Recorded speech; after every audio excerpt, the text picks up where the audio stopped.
आप देख रहे हैं हेडलाइंस 24। रूबरू में मैं आपके साथ शहाना खान। आजकल की भागदौड़ भरी जिंदगी में और कोरोना पैंडेमिक के बाद फाइनेंशियल प्रॉब्लम, जॉब को बचाए रखने की जद्दोजहद में काफ़ी लोग डिप्रेशन और एंजाइटी का शिकार हो रहे हैं। इसी टॉपिक पर हमने बात की डॉक्टर श्रुति खरे से, जो जानी मानी साइकोलॉजिस्ट ही नहीं, हिप्नोथेरेपिस्ट और करियर काउंसलर भी हैं, जो मेंटल हेल्थ से जुड़े इश्यूज़ पर काउंसलिंग करती हैं, जैसे depression, anxiety, phobia, fear, etcetera etcetera. आइए देखते हैं डॉक्टर श्रुति खरे ने डिप्रेशन से जुड़े इश्यूज़ पर अपनी क्या राय रखी। इस वक्त हम मौजूद हैं साइकोलॉजिस्ट, हिप्नोथेरेपिस्ट और करियर काउंसलर डॉक्टर श्रुति खरे के साथ। हेडलाइंस 24 में आपका स्वागत है। Thank you so much.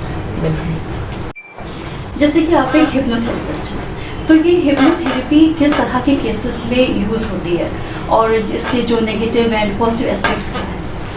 देखिए, हिप्नोथेरेपी एक प्रॉपर साइंटिफिक थेरेपी है, क्लिनिकल हिप्नोथेरेपी के नाम से ज़्यादा मशहूर है। हम लोगों के मन में जो भी एक प्री कंसीव नोशन है कि क्या है हिप्नोथेरेपी। हिप्नोथेरेपी एक स्टेज लगाएंगे, हिप्नोसिस करेंगे और स्टेज हिप्नोसिस हो जाती है। नहीं, हिप्नोथेरेपी आजकल वाइडली यूज है। Stress, anxiety, even dental treatments में, हर चीज़ में हम आपको एक बहुत ही रिलैक्स ट्रांस स्टेट में लेके जाते हैं, रिलैक्स करते हैं और उस रिलैक्स स्टेट में हम आपके सबकॉन्शियस माइंड के साथ कॉग्निटिव इंटरव्यूज या एक तरह का ट्रेनिंग देते हैं। जो चीज़ कई साल की प्रैक्टिस से हैबिट चेंज होती है, वो बहुत इजीली हिप्नोथेरेपी से हो जाती है। और क्लिनिकल हिप्नोथेरेपी बहुत ही साइंटिफिक वे है।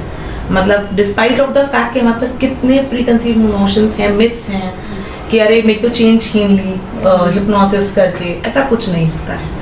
ऐसा कुछ नहीं होता है बिकॉज शायद 1000 में 1 लोग होते होंगे जो इतना ज़्यादा हिप्नोटाइज होते होंगे, बट यूजुअली हम बहुत ही एक्टिव मेंटल स्टेट में रहते हैं। आपको मैं अगर अभी हिप्नोसिस में डालूंगी तो आप उनसे आराम से क्वेश्चन आंसर कर सकती हैं, झूठ बोल सकती हैं, which is very practical actually. तो hypnotherapy is a very practical way trance state में ले जाने के लिए। मतलब उससे दिमाग पे कोई असर तो नहीं पड़ता? बिल्कुल नहीं, वो बहुत ही एक अच्छा रिलैक्सेटिंग स्टेट है। मेरे मोस्ट ऑफ द टाइम जितने भी मेरे पेशेंट्स होते हैं, मैं उनको बताती हूँ, पूरा समझाती हूँ। फिर एक सेशन तो मैं इसीलिए रखती हूँ कि आप ट्राई करो, अच्छा लगे तो। एंड ट्रस्ट मी, 100% आज तक रिजल्ट आया कि जिसने एक बार ट्राई किया उसने कहा मुझे इसमें ही करके करिए, बहुत अच्छा। अच्छा, कोविड में जिस तरह से लोग अभी डिप्रेशन में जा रहे हैं बहुत ज़्यादा, तो उनको आप रिलैक्स करने के लिए इसका यूज़ करते हैं? उसमें भी यूज होता है। देखिए, कोविड में जिस तरह का आइसोलेशन हम सब लोगों ने, सोशल आइसोलेशन फेस किया है, वो डिफरेंट है। हम में से कोई प्रिपेयर्ड नहीं था, हमारे डॉक्टर्स प्रिपेयर्ड नहीं थे, हमारी टीम्स प्रिपेयर्ड नहीं थी। किसी को नहीं मालूम था कि जब पैंडेमिक आएगा तो क्या होगा। इसमें जो सोशल आइसोलेशन हुआ, हम सब लोग ह्यूमन इंटरेक्शन को बहुत मिस करने लगे। तो उसमें अलग अलग तरह की प्रॉब्लम्स आई। एंजाइटी आई, हम लोग आइसोलेट हो गए तो डिस्ट्रैक्शंस नहीं थे, वो प्रॉब्लम आई। एक इंसान के साथ आप 24/7 एक घर में, एक कमरे में रहेंगे तो प्रॉब्लम क्या होगी, वो आया। तो कई लेवल्स पे आई, वो लेवल्स में अलग अलग problems I. One of the problem stress की थी, जो हिप्नोथेरेपी से आराम से हैंडल हो जाती है। बट द थिंग इज, ये कहना कि सिर्फ हिप्नोथेरेपी ही कोविड का इलाज है या उसमें जो स्ट्रेस आ रहा है उसका इलाज है, नहीं, बहुत सारे रेंज है उसमें। अच्छा, ये एक चीज़ आपने देखी होगी कि लोग डिप्रेशन से गुजर रहे हों, चाहे कैसा भी उनका मेंटल स्ट्रेस हो, लेकिन क्या होता है कि अगर हम कहते हैं किसी साइकोलॉजिस्ट के पास चले जाओ, तो वो कहते हैं कि मैं पागल हूँ। ये बहुत है, अभी भी है और अभी टाइम लगेगा ठीक होने में। अभी बड़े शहरों में लोग थोड़े ओपन हुए हैं, थोड़ा हमारा social media, Netflix, Amazon prime पे लोग शोज देखते हैं, तो अब समझ में आता है थेरेपिस्ट के पास जाओ, इट्स ओके, हम बात करेंगे, कॉन्फिडेंशियल होता है। जैसे मेरे पास बहुत से क्लाइंट्स आते हैं कि मैं आई तो हूँ मगर मैं अपने दोस्तों को भी नहीं बताना चाहती, that's okay, it's always 100% confidential. आप बात करिए, बात करने से क्या होगा, एटलीस्ट आपको पता चलेगा प्रॉब्लम क्या है। पहला स्टेप तो यही है कि रियलाइज करना रहता है। अच्छा, इसमें इनको डर क्या होता है आपके पेशेंट्स का, उनका क्या? सबसे पहला तो स्टिग्मा और लेबलिंग जिसे कहते हैं। जैसे अगर मान लीजिए किसी इंसान ने कुछ गलत काम किया, बाद में वो ठीक होना चाहता है, लेकिन आप उसके ऊपर एक लेबल लगा देते हो कि भाई आप गलत हो, आप ऐसे ही हो, हम जजमेंट पास करते हैं। मतलब एक समाज का डर बहुत ज़्यादा। अगर आप मैं किसी से कह दूं किसी को मेंटल डिसऑर्डर था, अब वो ठीक हो गया है, मेडिकेशन ले रहा है, तो पैर के दर्द की मेडिकेशन लेना अलाउड है, मेंटल पेशेंट को मेडिकेशन लेना अलाउड नहीं है, वो गड़बड़ हो जाती है। फिर वो डर कि आप मुझे अलग नज़रों से देखोगे, आप मुझे अपने बच्चों से दूर रखोगे, कहीं ये छुआछूत की बीमारी तो नहीं है, अवेयरनेस नहीं है। तो ये अवेयर करने के लिए आपने कुछ किया? मैंने बहुत से प्रोग्राम्स किए हैं। इसके पहले मैंने पेरेंट्स और टीनेजर्स के साथ, क्योंकि मेरी पीएचडी भी टीनेजर्स के साथ थी, तो मैंने उसके अवेयरनेस के प्रोग्राम किए। जो सेक्सुअल अब्यूज से बच्चों को बचाना होता है, जो बहुत कॉमन हो गया है अब, उसके बारे में बहुत प्रोग्राम करे।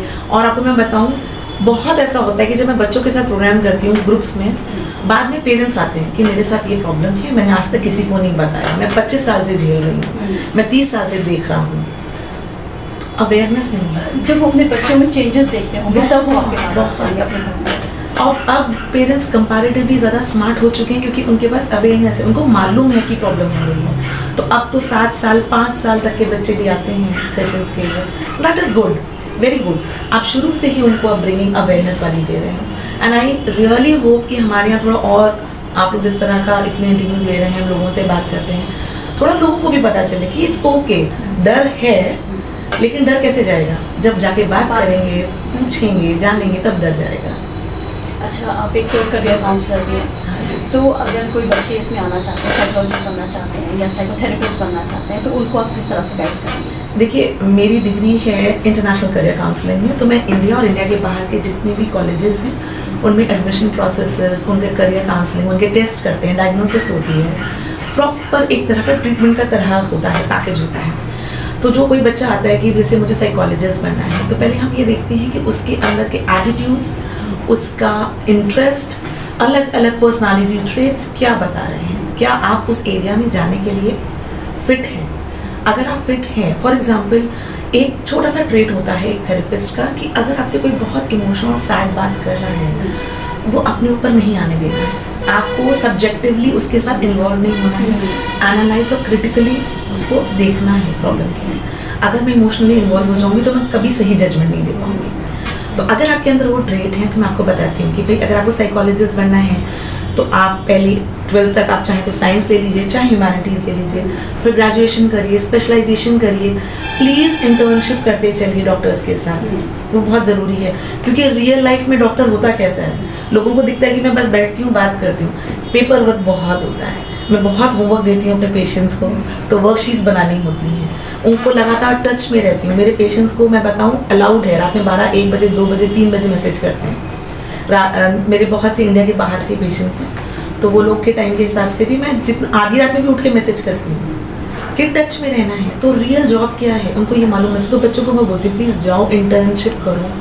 अगर किसी को रिपोर्टर बना है तो आपके साथ टेली शैडो बने आपका, राइट। अच्छा, ये भी हमने देखा है, हमारे पास भी 1-2 लोगों ने इस तरह के फ़ोन किए कि हमने कोर्सेज तो कई कर रखे हैं, 2-3 कोर्स कर लिए हैं हमने, लेकिन अभी मैं जर्नलिस्ट बनना चाहती हूँ, मैं जर्नलिज्म में आना चाहती हूँ। 2-3 कोर्स करने के बाद मतलब वो सिलेक्ट नहीं कर पा रहे लाइफ में कि वो करें क्या, बहुत ही ज़्यादा कंफ्यूज हो रहा है। तो उनके लिए क्या? उनके लिए ये है कि शुरू से पहले तो किसी अच्छे प्रोफेशनल हेल्प के पास जाइए, करियर काउंसलर के पास जाइए, एक्सप्लोर करिए कि आपका स्ट्रॉन्ग पॉइंट्स, स्ट्रेंथ्स और वीकनेसेस क्या हैं, कि आप बनना चाहते हैं, आपके अंदर जोश बहुत है, लेकिन आप वो डिफिकल्ट सिचुएशन, फॉर एग्जांपल भीड़ है, उसमें सर्वाइव नहीं कर पाएंगे, तो जर्नलिस्ट ऑन ग्राउंड कैसे बनेंगे? तो या तो वो डेवलप करिए अंदर, अगर आपको इतना मन है। नहीं मन है तो फिर उसमें और क्या क्या ऑप्शन है। आप जानती होंगी अच्छे से, मास मीडिया सिर्फ ये कैमरे के आगे का नहीं होता है, कैमरे का बैकग्राउंड बहुत होता है, और कई बार उन लोगों का बहुत स्ट्रॉन्ग हाथ होता है। तो वो उनको जानकारी भी दो। प्रॉब्लम ये है हम लोग सिर्फ गूगल कर रहे हैं, आप प्रोफेशनल हेल्प लीजिए, वो आपको बताएंगे एक एरिया में क्या क्या ऑप्शंस हैं, प्रैक्टिकल ऑप्शंस क्या हैं।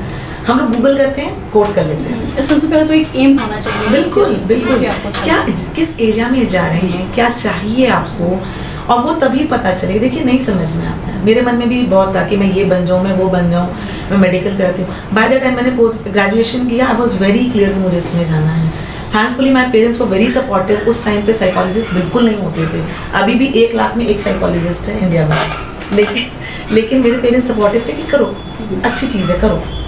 लेकिन बहुत बच्चों को नहीं मिलता है, तो इसीलिए हम कहते हैं please go and have professional help, they will guide you very nicely. Thank you so much, आपसे बात करके बहुत अच्छा लगा, और मुझे उम्मीद है कि मेरे व्यूअर्स ने आपसे बहुत कुछ सीखा होगा। Thank you so much. I really hope कि लोग देखें और अवेयर हों, एंड इसी तरह से लोगों के अंदर अवेयरनेस आए ताकि लोग साइकोलॉजिस्ट को नॉर्मल समझें और अप्रोच करें। बिल्कुल। हेडलाइंस 24 से बात करने के लिए बहुत शुक्रिया। Thank you so much. Thank you.